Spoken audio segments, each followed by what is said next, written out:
අරිෂ්ට් එක බොන බෙහෙත් ටික ඉස්සලා කියන්නේ. හරි. අරිෂ්ට් එක මේෂ හැඳි දෙක ගානේ උදේ හවස බොන්න ඕනේ. හරි.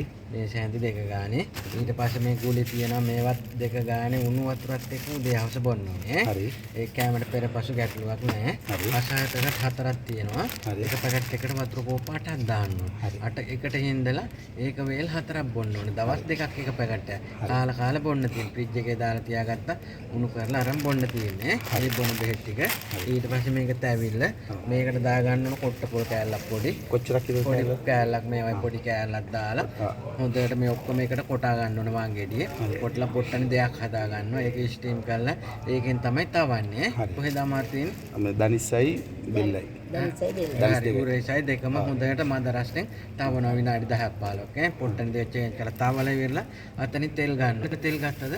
නෑ. අර බෙහෙත් බඳින තැනින් තෙල් ඉල්ල ගන්න බෝතලයකට. මෙතනින් බෝතලයක් අරන් ගිහලා ඒ තෙල් ගානවා. තෙල් ගාලා කමන්නේ නෑ ඉස්සෙල්ලත් ගත්තා නෑ කමන්නේ දිගටම ඒක කරගෙන දැන් අයින් කරන්න වෙයි. ඔව්නේ මේ අයින් කරනවනේ තාත්ති දෙකෙන් දෙක බෙහෙත් මාරු කරනවා. හරි අම්මේ පොඩක් බෙහෙත් ටික මාරු කරනවා. ඒ ටික හරි නතර මේක කරලා අලුතෙන් මේක කරන්න. යන්න හරි ඕනේ. මේකත් අද හොඳට බාගෙට කොටලා ෆ්‍රිජ් එකේ දාලා තියෙන ගිය පාර වගේම තමයි.